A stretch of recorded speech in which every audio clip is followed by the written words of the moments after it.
AI business development rep company Artisan began an ad campaign this month featuring billboards in multiple large cities that read, "Stop hiring humans," and "Artisans won't complain about work-life balance." I think the name is kind of ironic here. Artisan. It sounds like they have not studied the art of marketing. Yeah. Are you tone deaf? Are you not seeing the backlash in the public against AI, particularly among the young and some of the politicians, particularly on the left right now, right? Doesn't mean it won't come on the right either, but they really think that's a good one. I mean, they're not hopefully they're not thinking trolling is going to work. That I don't think that's trolling. I think they probably thought this is a good message. I don't know. Or they're just trying to get I think it's blow attention. up, Yeah. rage bait, Yeah. right? I think it's attention. I mean, this is exactly why we're talking about it, because it's interesting and like who's posting. It's rage bait. It's rage bait for sure. It's a marketing campaign. I think it's a good one. I went to their website and looked at what they offer, and it's Was it business development. artisanal? Yeah, That's the word. artisan business development. Lead gen. Okay. Sam Altman, OpenAI, is offering every Y Combinator startup free or discounted API access. Prior to OpenAI, for just reference, Altman was president of Y Combinator. Not free. It's an exchange for, it's a safe. Do you know what a safe is? A simple agreement for equity. Equity later, right? It's equity later that can be converted. And so there's a cost, right? Like in life, there's usually a cost on this kind of thing. I thought of this as I was visualizing, you know this, a sales funnel. The startups are at the very beginning of the sales funnel. You're prospecting future token buyers. Yep. So you hand them some of the heroin, right? At a point where they're particularly vulnerable and tokens cost them a lot of money. They don't have a lot of cash. Yeah. So it's a good move there in exchange for future equity. Why is that good for the startup? Well, for the startup, it's equity. So if we never make it, that's on OpenAI, right? It's equity. You're out. It's not debt. There's nothing to pay back anyway. Now, if it works, I think it was an uncapped safe. So the higher the valuation, the better for the startup. So that's good. So if you're a successful startup, OpenAI may benefit. This is the other side. Why would OpenAI do this? So the startup, many have criticized it. It's for the equity stake, future equity stake that can be converted. That depends on the success and the valuation of the startup. Whether it's a good idea for them, we'll find out later. But for OpenAI, this is a good example of optionality, where I give you these tokens. It costs me money to find out whether, two things, you will be a good startup, and two, whether you'll be a customer. And if you're a good startup, what do I get? A piece of your pie. That way, if you don't buy from us, we still get the upside. No. So you have built-in optionality. That's a smart move typically from the corporate side. Some people might see that as taking advantage of the startup, but that's business, man. You're the one with no leverage. You're the one begging for tokens and needing cash and needing equity, and having, OpenAI on your cap table is not the worst thing in the world. Yeah, no, I agree. I think a lot of those startups would probably jump at the opportunity to have free use of the API and Switch to Claude code later. and also now be attached to one of the biggest companies out there right now. So I don't know. I think it's probably good for everybody. If you're a startup doing math proofs, good match. I suppose. I don't know. Maybe there are some math proof startups out there. I'm just not sure. Let's go on to one who's probably not a math proof startup, but they could be. We don't know. A company called Haack has raised $700 million for a product almost no one has seen, described only as personal intelligence, massive early capital, essentially zero public information about what it does. What's your take, Mike? Well, I looked at this one. What's interesting is the strategics on the cap table, right? So strategics typically would mean established corporates. So you have Qualcomm Ventures, Salesforce Ventures, Intel Capital, and I believe Nvidia, AMD Ventures. Those are not nobodies, right? So if they're going to invest money, there is going to be, I would expect significant due diligence. Nobody knows what this thing is, but there has been due diligence around this thing to justify investment from these strategics, right? These institutional strategics. So that's interesting. It makes you think there might be actually something there. And what they're hinting at is a new universal AI interface, like some sort of multi-modality that's going to be created. It sounds like a B2C angle, but that's all we know. Yeah. But interesting. Let's Interesting. see. Well, and this is, again, social proof. This is Brett Adcock's business, and he was the founder of Figure, which is still a private company that will likely IPO maybe sometime in the future, but we'll see. Yeah. Social proof. Let's just quickly tell people what we mean by that. That in VC, a lot of investment goes to founders who have already been successful. It's also an example of survivorship bias. Just because you are successful with one startup in one domain with one business model and one strategy does not mean you'll be successful with another. Why? Because the base rates for success in the startup world are extremely low, meaning your chance of becoming a unicorn at inception at the seed stage is like 0.6%. Okay? So if you make it, what is the reason you made it? A lot of investors think it's the founder figured it out. It could have been 1,000 other reasons. You die for 1,000 reasons in startup land. It could be other reasons. Now, the question you have to ask, was it really the founder that did that? But once you're successful as a founder, this is what might increase your probability of success as you go. Elon being one of the best examples in the world, you attract more capital. Yep. If you attract more capital, you get more shots on goal. And if you get more shots on goal, you have a much higher chance of being a two-time founder, successful founder, three-time, four times, right, with successful exits. And it's just like in book sales. Before Dan Brown had that one book, The Da Vinci Code, nobody knows the guy. But once you have the Da Vinci Code, you can write terrible books after that, and people are going to buy them. Are you saying Dan Brown's a bad author?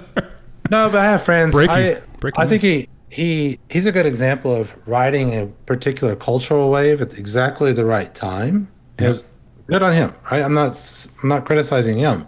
My point was, let's say a bad Dan Brown, who's a bad author, right, could have that one success and then benefit and ride on that wave for a long time. Yeah. And it's the same with startup founders. Yeah. That's how social proof works. You and I, earlier today, you can show these examples later in the clips.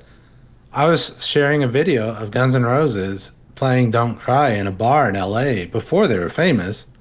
Nobody's listening. Yeah. Why? Because nobody knows who they are. They have no the social proof. Yeah. They don't have the social proof. You sent one to Dave Matthews, this poor guy. He's playing in a Blockbuster, yeah. Playing at a Blockbuster. Songs that you would recognize, and everybody thinks these are brilliant songs, right? Like, he's such a great guitarist and artist and singer. Nobody's listening. Nobody cares. Somewhere in my old mini tape recordings, video cassette camera recordings. This is how you held it, by the way. This is why I'm doing this. But somewhere on a little cassette tape, I have John Mayer playing at University of Central Florida. Free concert. I was outside for 20 people. If I could find that, I really would love to. I don't know where it would be. Maybe. But you've also seen, everybody's seen these famous videos of, concert pianist or concert violinist playing in the subway or in the airport, and people are basically just walking by them, and they're playing some of the hardest pieces on the planet. Yeah. And this is actually just a public service message.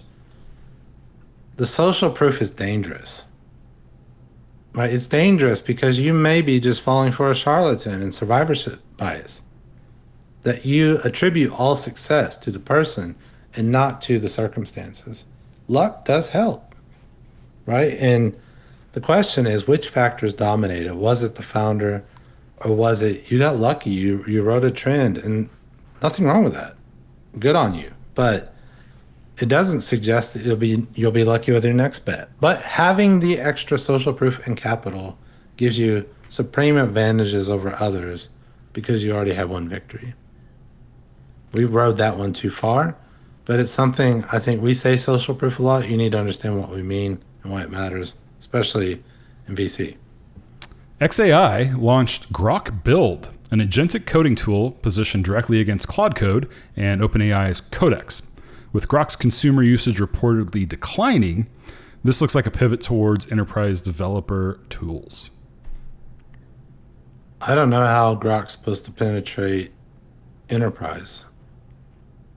I just don't. I mean, my only association of Grok is with X, and X says everything but enterprise to me.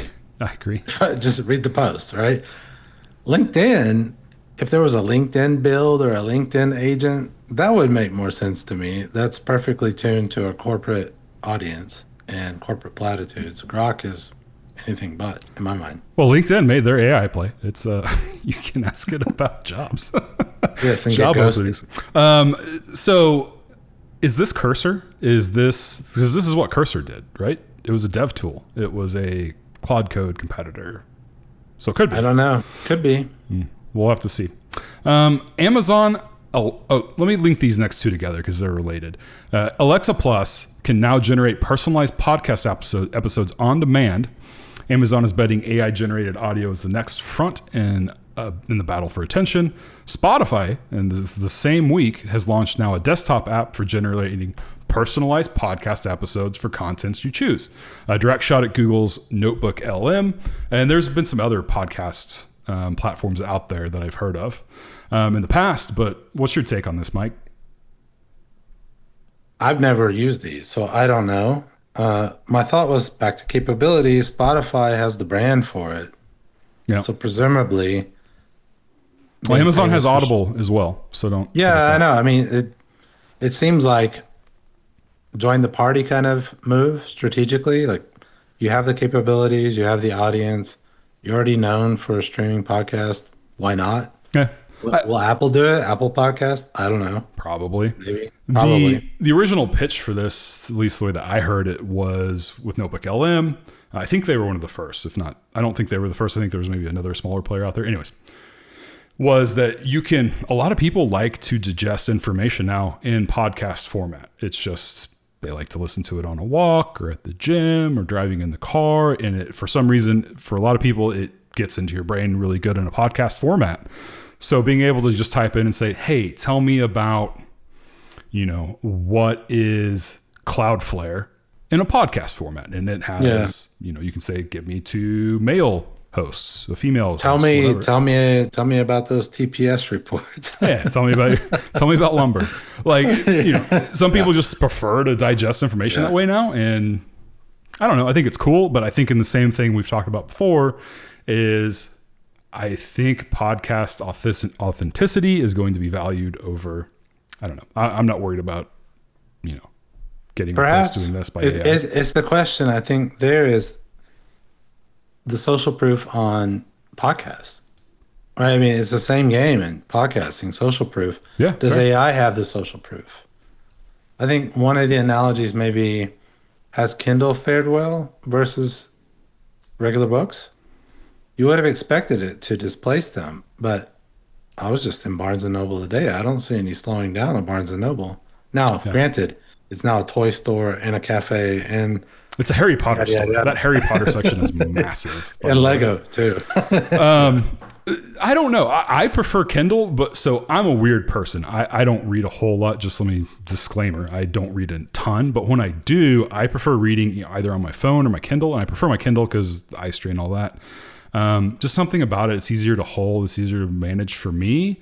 But I also love having the physical book. So what I'll do is when there's a book I want to read, I'll get the Kindle version and I'll get the physical copy and keep it on the bookshelf. And I'll actually bend it and look like it's been used, even though it hasn't. Just, hey, this into my messed up soul. Okay. Walmart warned its low-income customer base is under severe financial stress and rising fuel costs will compress its own margins. Walmart's consumer data trends tend to be an early indicator. What do you think? from what I read in that source, their year over year is up. So the revenue's up, Right. right? So I don't think they're seeing it yet. They're projecting it. And I think this is what's difficult right now. Everybody's trying to interpret what will happen because of the protracted war with Iran, a war, right? And what's happening with the Strait of Hormuz and the disruption of the supply chains. And I think they're projecting that these high fuel costs, particularly Walmart, will hit the lower income brackets. That makes sense. That's what they're projecting, but it doesn't look like it's showing up in the numbers yet. Apparently, they're forecasting it that it's coming. Now, I've looked at some economists commenting on this, and their statement is it looks like the US economy is able now to withstand fuel shocks much better than in the past.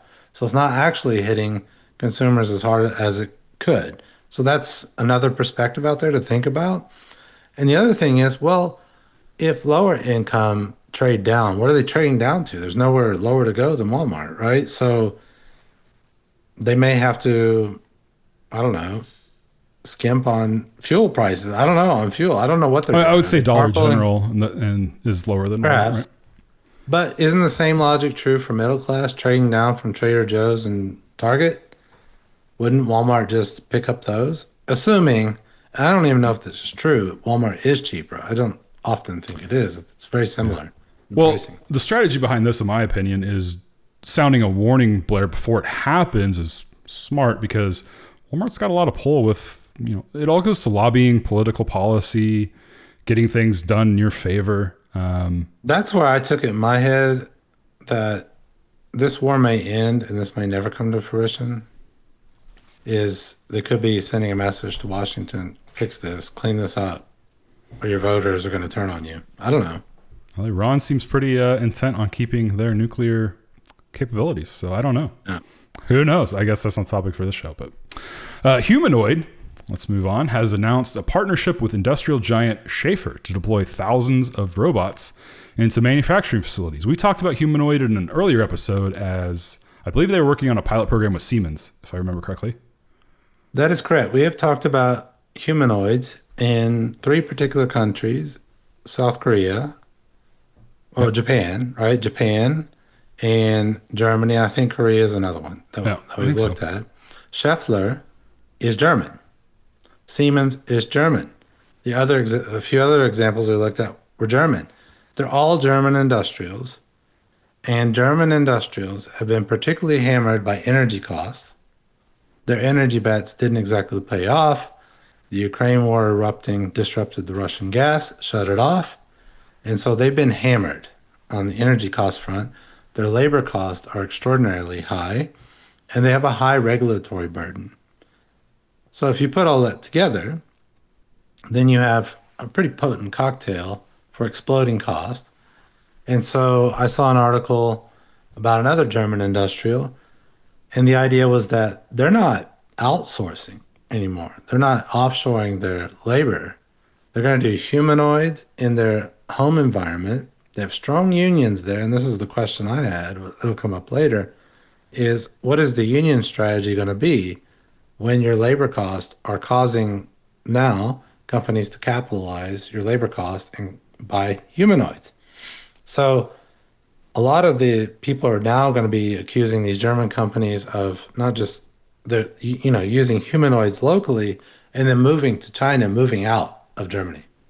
They're not offshoring, they're leaving. And that's a disaster for one of the world's industrial engines. So I think you got to watch this.